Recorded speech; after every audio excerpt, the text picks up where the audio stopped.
Gandang gabi mga katongit, mga idol. Part 3 na po ito ng pagtuturo ko sa tongit. Simple lang to, basic gaya ng sinabi ko. Ang tuturo ko sa inyo, yung tinatawag na palakad pakulay. Kaya ito ang gagawin natin ngayon.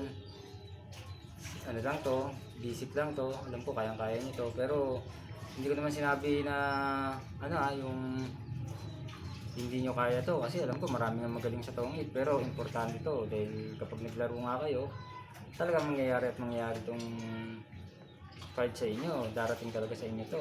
Ito po, halimbawa po, ito po kailangan natin ng sheeting diamond o gis na diamond para makuha yan, para mabuo siya, no?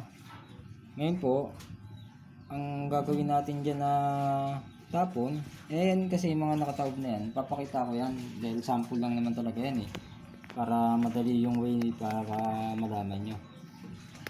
Ngayon po, ang tatapon po natin dito, up and down po tapon ito.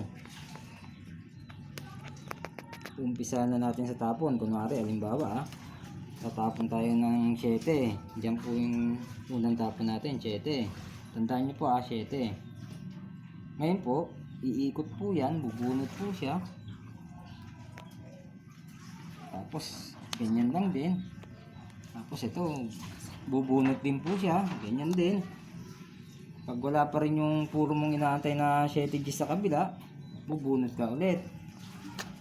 Ngayon po, ang susunod na akbang natapon natin dito, Gs na. Hindi po pwede yung susundan natin ng 7. Kasi makakatunog sila. Baka magsalita pa sila. Uy, nagpapasyete, nagpapakulay. Kaya ang tapon natin ngayon, Gis na po. Ngayon po, iikot po uli yan. Bubunot siya. Bubunot din to. Wala pa rin yung inaantay mong 7 Gis. Bubunot ka. Ang sunod na akbang natin dito, pag hindi pa rin nakuha, dito na tayo dadaan. Kasi wala yung 6-7, di ba? Sa 5 na, baka nandito, malay natin, no? Halimbawa nga lang po yan. O, ito na, kunyari, na-chow niya, ayan na, o, 6-7, ha?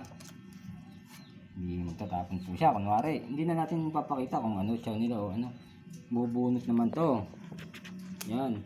Ngayon po, pag ikot niyan, dudusot na tong ano, 8-9, ganun lang po dali magpalakad. Kailangan nga lang po ninyo mapag-aralan yung tamang pagpatsaw. Kaya sana po meron kayo natutunan kahit konti man lang. Hanggang dito na lang. Sa susunod ulit, sa ano naman tayo, sa basic uli na turo. Kaya maraming salamat po. Paki-like and share. Subscribe na rin po. Salamat.